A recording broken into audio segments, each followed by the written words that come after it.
जय माई की। नमस्कार मित्रों, कुंडली रहस्य ज्ञान चैनल में आपका स्वागत है। जैसा कि हम इस चैनल के माध्यम से कुंडली और ग्रहों के रहस्यों को आपके साथ सुलझाते हुए उनके रहस्यों को उजागर करने का आपके साथ प्रयास करते हैं, जिससे कि आप अपनी कुंडली को स्वयं से देख सकें और उसके रहस्यों से परिचित हो सकें। तो जैसा कि अभी राहु देव की प्रत्येक लग्न में सभी ग्रहों में बैठने पर किस प्रकार के फल देते हैं सीरीज चल रही है, उस सीरीज का ये 8वां वीडियो है। आज के इस वीडियो में हम राहु देव का वृश्चिक लग्न की कुंडली में 12 भावों में बैठने पर जातक को किस प्रकार के राहु देव के द्वारा फल प्रदान किए जाएंगे उस विषय पर चर्चा करेंगे। तो जैसा कि अगर किसी भी कुंडली के ये लग्न स्थान जो केंद्र भाव होते हैं उसमें लग्न स्थान होता है, लग्न स्थान में 8 नंबर लिखा है तो वह लग्न होगी वृश्चिक लग्न। और वृश्चिक लग्न के स्वामी होते हैं मंगल देव। अब यदि कुंडली में राहु देव लग्न स्थान में ही विराजमान हो जाएं तो क्या होगा।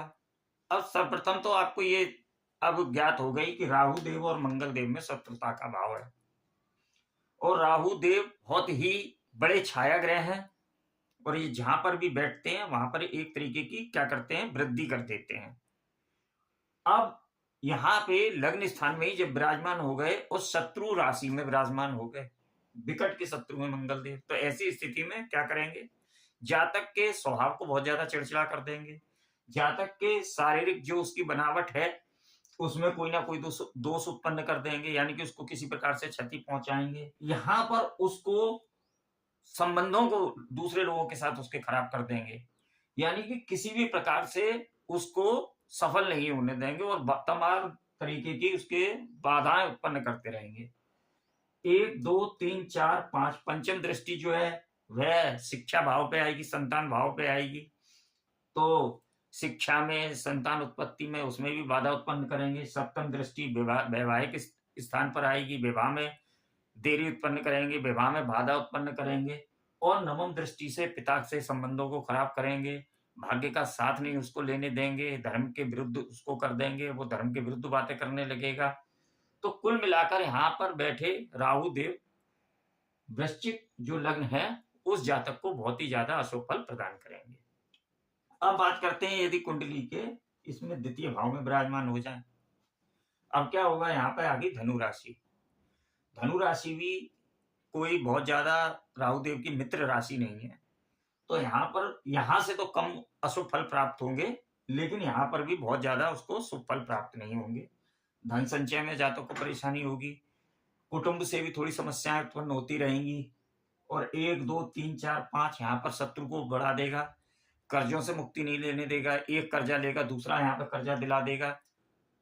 शारीरिक रोग, कोई ना कोई पेट संबंधित रोग उसको होते रहेंगे। सप्तम दृष्टि से जो अष्टम भाव को देखेगा, अचानक से जीवन में बाधाएं ला देगा, धन की हानि करा सकता है। और नवम दृष्टि से दसम भाव को देखेगा, जिससे कि क्या होगा, जो उसके कार्य, कोई भी कार्य कर रहा है उसमें स्थिरता नहीं आएगी, समय समय पर उस पर उसको बाधाएं मिलती रहेंगी और कार्य में अस्थिरता उत्पन्न कर देगा।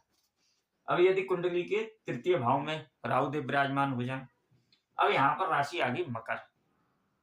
यहाँ पर बैठने से साहसी होगा, लेकिन अगर शनि देव की स्थिति अत्यधिक शुभ है तो भाई बहनों के, छोटे भाई बहनों के सुख में भी बहुत ज्यादा अड़चने, दिक्कतें पैदा नहीं होंगी। लेकिन शनि देव की कुंडली में स्थिति शुभ होनी चाहिए, लेकिन उसके बाद भी जो उनके मूल कारकत्व है या मूल जो स्वभाव है राहु देव का, उसके फल तो जातक को मिलेंगे ही मिलेंगे। तो यहाँ पर क्या कर देंगे, मेहनत का भाव है।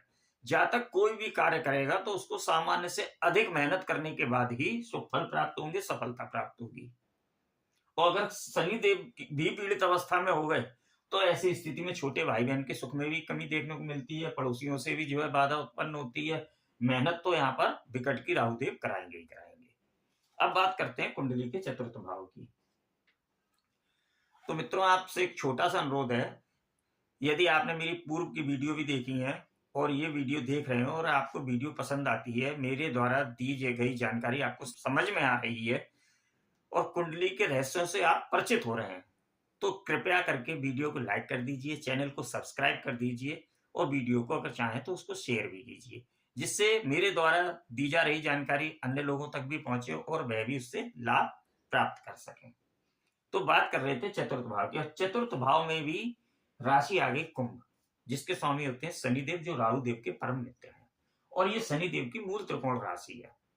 तो यहाँ पर मित्र की राशि में बैठने पर जातक को भूमि का, भवन का, इन सब के सुख तो अच्छे खासे प्रदान कर देंगे, बशर्ते शनिदेव भी शुभ स्थिति में होने चाहिए। लेकिन उसके बाद भी क्या होगा, माता के स्वास्थ्य में दिक्कतें पैदा कर देंगे। माता को तरह तरीके के यहाँ पर रोग परेशान करते रहेंगे। कार्य में भी यहाँ पर उन्नति प्राप्त कराएगा। 1 2 3 4 5 7 और 9 दृष्टि से, नवम दृष्टि से यहाँ पर खर्चों में भी कमी कराएगा। विदेश से लाभ अर्जित कराएगा। विदेश सेटलमेंट चाहता है तो वहां पर उसको सेटलमेंट होने में उसको जो है कोई बाधा उत्पन्न नहीं होगी। तो यहाँ पर राहु देव जातक को सामान्य से अधिक शुभ फल प्रदान करेंगे, लेकिन माता के स्वास्थ्य में यहाँ पर थोड़ा सा बाधा देखने को मिलती है। अब बात करते हैं कुंडली के पंचम भाव की।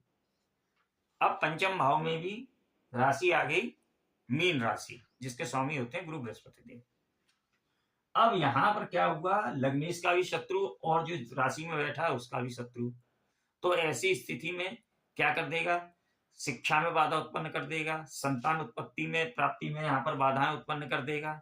शेयर मार्केट से संबंधित जो है उसमें लॉस भी करा सकता है। यहाँ पर 1 2 3 4 5 पंचम दृष्टि से आपके भाग्य स्थान को देखेगा। भाग्य का जातक को पूरा सहयोग नहीं मिलेगा, पिता से संबंधों को खराब कर देगा, और यहाँ पर धर्म के विरुद्ध भी जातक बातें करने लगता है। सप्तम दृष्टि से आय भाव को देखेगा, तो आय में बहुत ज्यादा लाभ नहीं होगा तो नुकसान भी नहीं होने देगा।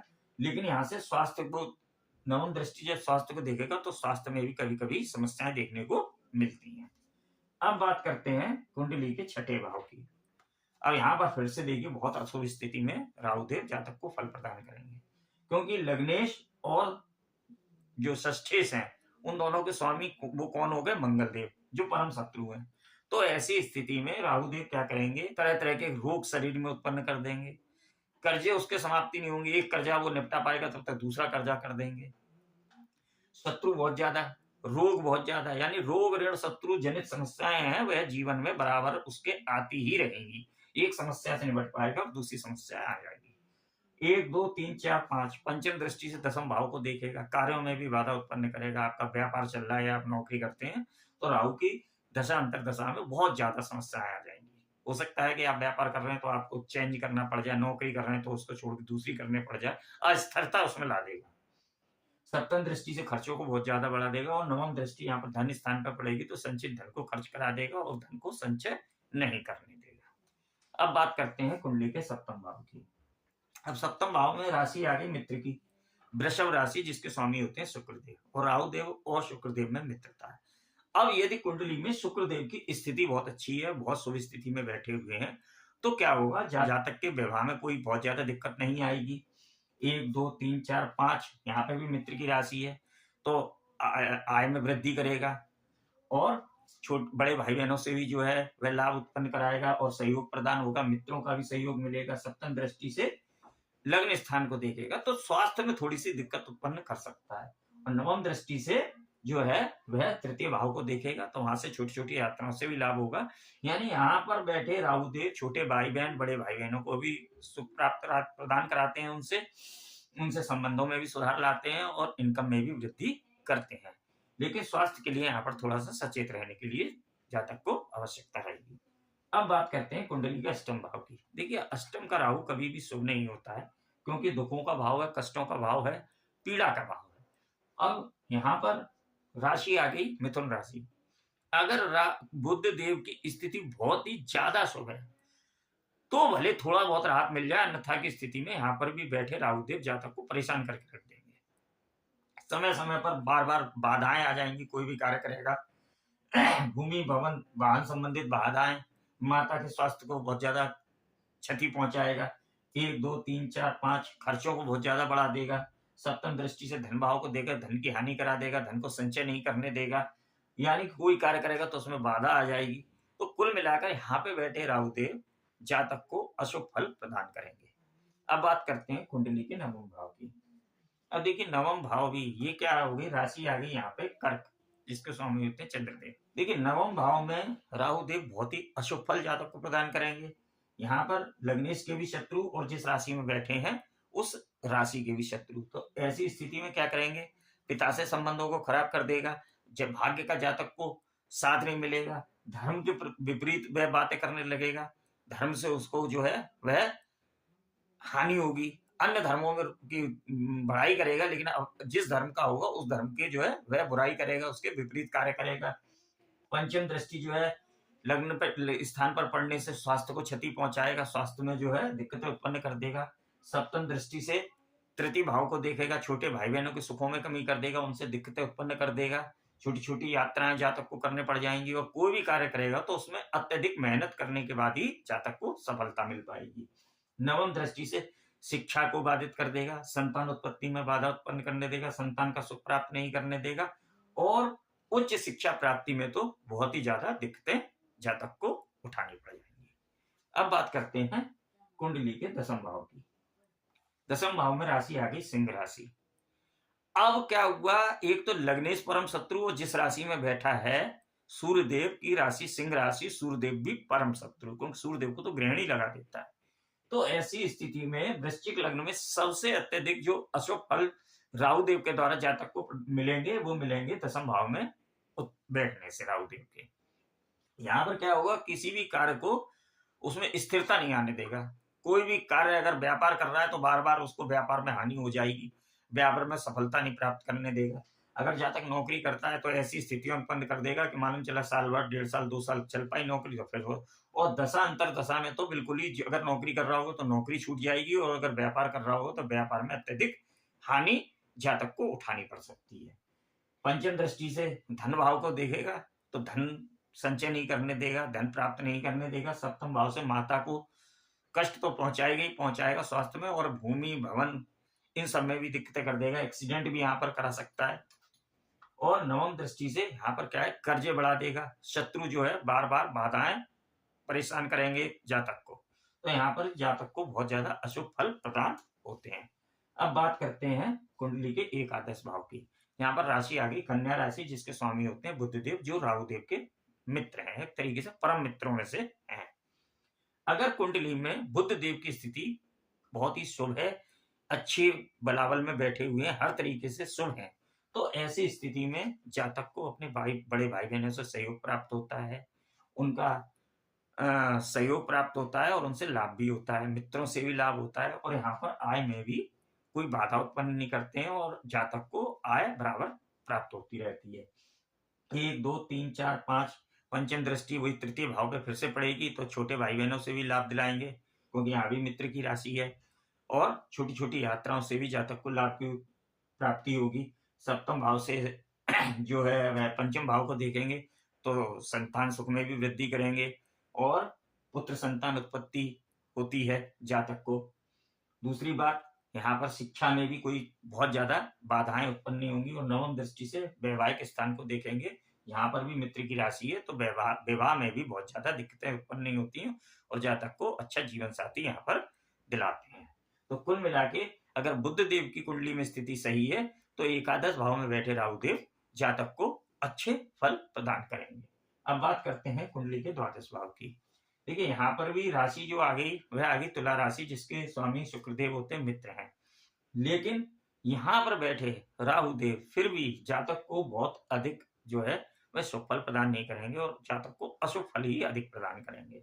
यहाँ पर खर्चे बहुत ज्यादा बढ़ा देंगे, जातक के रोग बढ़ा देंगे, शत्रु ज्यादा बढ़ा देंगे, कर्जे इतने बढ़ा देंगे कि जातक जो भी कमाएगा वो कर्जों में, एक कर्जा खत्म होगा और दूसरा कर्जा जातक पे आ जाएगा। सप्तम दृष्टि से छठे भाव को देखेंगे और नवम दृष्टि से अष्टम भाव को देखेंगे, यानी कि जातक को समय समय पर बाधाओं का सामना करना पड़ेगा, कष्टों का सामना करना पड़ेगा, और बार बार जीवन में दुख उसको झेलने पड़ जाएंगे। तो इस प्रकार हमने आज वृश्चिक लग्न में राहु देव का कुंडली के 12 भावों में जाने पर वृश्चिक लग्न के जातक को किस प्रकार के फल प्रदान होते हैं राहु देव के द्वारा, उस पर चर्चा की। अगली वीडियो में हम अगली लग्न जो धनु लग्न है उस पर चर्चा करेंगे। उससे पहले एक छोटा-सा फिर से आपसे अनुरोध है, अगर वीडियो पसंद आई हो, जानकारी अच्छी लगी हो, तो वीडियो को लाइक कीजिए, चैनल को सब्सक्राइब कीजिए और वीडियो को शेयर कीजिए। अगली वीडियो में आपसे फिर मुलाकात होगी, तब तक के लिए जय माई की, नमस्कार।